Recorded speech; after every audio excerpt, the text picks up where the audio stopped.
Hello everyone, I'm Selima, and in this video I'm going to show you the game that the world played against Levy Rozman, also known as GothamChess. So the game went on chess.com, and the world was voting for the move, and the move that got the most votes in the next 24 hours was played. So the world started the game with e4. GothamChess moved c6, which is the Caro-Kann defense. Now d4, d5, knight c3, d takes e4. This is all theory. Now knight takes, bishop f5, attacking the knight. So knight g3, attacking the bishop back. Now bishop g6, knight f3, development. This is all good because in the opening we must develop our pieces as fast as possible. Now knight d7. GothamChess also activizes his pieces. So as you can see, all strong players activize their pieces in the beginning of the game, so as to have a lot of forces to attack with further in the middle game. So bishop d3, offering an exchange of bishops and preparing castling. And after e6, that's what the world does. It castles. Now after knight gf6, bishop g5, pinning the knight. And so bishop d6, preparing to castle also. Now rook e1, activating the rook. That's very good because we must activate our rooks on the e or d file, and if the c line is open, also on the c line. So here the rook is quite active, and after queen d2, there might be some play on the center. So now castle, moving the king to safety. So takes. Now knight e4.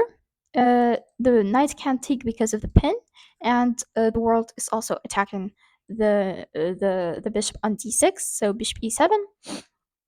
As you can see, almost all of these moves are mainline, which is very good, which means that they're very good moves. So for now, the position is quite equal.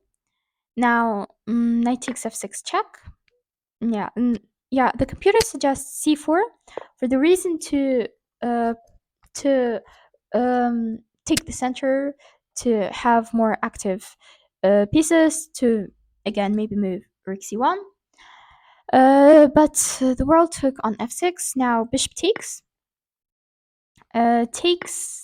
takes, and now yeah, GothamChess has double pawns, but I think they're quite good here because it's like a fortress. They don't let any pieces come into the king side. Now c4, yeah, that's the move that the computer suggested, again for the same reason. Knight b6, attacking this pawn, so b3. King g7, c5. Now this I would call not the best move. Why? Because now there is knight d5, and the knight is in the center. He's in an outpost, and it's an amazing knight who controls a lot of squares here around white's pieces. So yeah, queen d2 was way better. But now the knight is very active, and the position is actually a little bit more favorable for black. So now h4, trying perhaps to attack or something, but rook h8. Now if white tries to do something, it's actually black who will be attacking the white's king. So g3, queen d7, queen d2, rook h5. Now what Levy wants to do is attack on the king side, perhaps bring the rook on h8, then maybe g5, and threaten some kind of checkmates.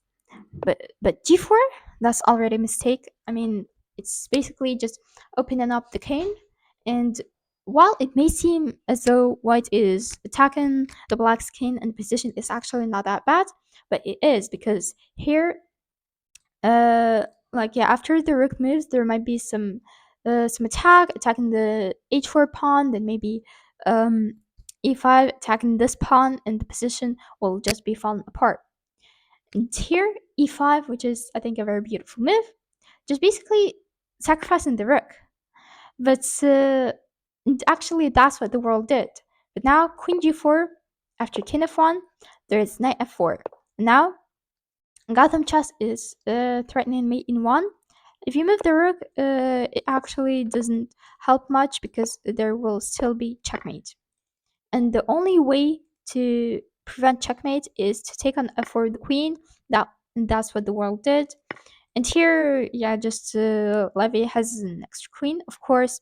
There is still some compensation, a knight and a rook. However, it's not enough since there is attack on the white king, and there is this very strong pawn. And now Levy is threatening checkmate in one. And the only way to prevent it is to take with the knight, giving up now. Also, the knight, and yeah, the position just fell apart basically. Yeah, Levy started giving checks. When you're attacking, you must always look for checks, and sooner or later you will find checkmates.